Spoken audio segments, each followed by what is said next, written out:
এই 5টি কারণে আপনার জীবনটা ধ্বংসের দিকে এগিয়ে যাচ্ছে। কোন 5টি কারণ জানেন? নাম্বার 1, আলিয়ার পেছনে ছুটছেন আপনি। আপনি বাস্তবটাকে ফিল না করে আলিয়ার পেছনে ছুটছেন। যে মানুষটা আপনার দিকে ফিরেও তাকায় না, যে মানুষটা আপনার ভালোবাসার মূল্য দিতে জানে না, কেন ছুটছেন তার পেছনে?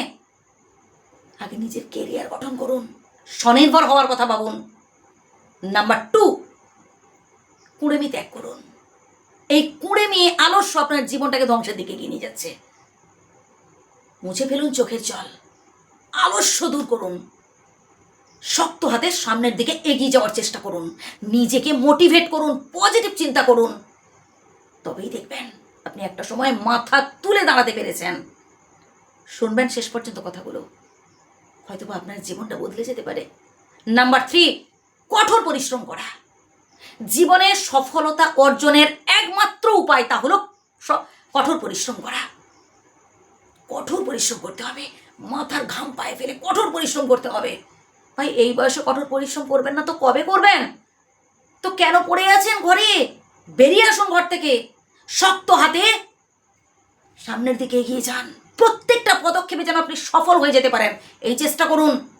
আপনি যদি এসি রুমের মধ্যে শুয়ে থাকেন, শুয়ে শুয়ে শুধু স্বপ্ন দেখেন, কোনোদিনও আপনি মাথা তুলে দাঁড়াতে পারবেন না। নাম্বার 4, অপরের সাথে তুলনা করা বন্ধ করুন, যেটা আমরা অনেকেই করি। এই অপরের সাথে তুলনা করতে গিয়ে কি হয় জানেন? নিজের জীবনটা ধ্বংস করে ফেলেন আপনারা। আমার প্রতিবেশী সে 10 তলা বিল্ডিং করে ফেললো, 4টা ফ্ল্যাট কিনে ফেললো, আর আমি মাটির বাড়িতে পড়ে আছি, ছাদ ফেটে জল পড়ছে, আমি একটা ঘর সম্পূর্ণ করতে পারছি না। আমার বন্ধু সে 4 চাকা কিনে ফেললো, আর আমি ভাঙা ধরে সাইকেলে ঘুরছি, আমার একটা বাইক কেনারই ক্ষমতা নেই, আমি পারলাম না। হা হুতাশ করছেন, টেনশন করছেন, নিজের ফ্যামিলি পরিবারের মানুষদের সাথে ঝগড়াঝাটি করছেন, নিজের পরিবারের মধ্যে ঘরে ঘরে ঝগড়াঝাটি শুরু হয়ে যাচ্ছে। এই অশান্তি যে মনের মধ্যে রয়েছে, আমি পারলাম না সে পারলো। প্রিয় বন্ধু, সে পেরেছে আপনি পারেননি, সে কি করে পারলো এটা খোঁজ নিয়েছেন? সে কঠোর পরিশ্রম করেছে, সৎ উপায় তার ব্রেনটাকে সঠিক কাজে লাগিয়েছে। শুধু কাজ করে গেলে হবে না প্রিয় বন্ধু, পরিকল্পনা মাফিক আপনাকে এগোতে হবে।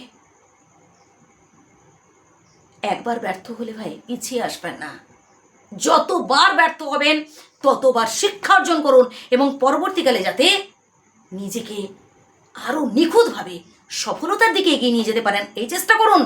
আর শেষের পয়েন্টটা তো আরও গুরুত্বপূর্ণ, তা হলো ভাই অল্পে সন্তুষ্ট হন।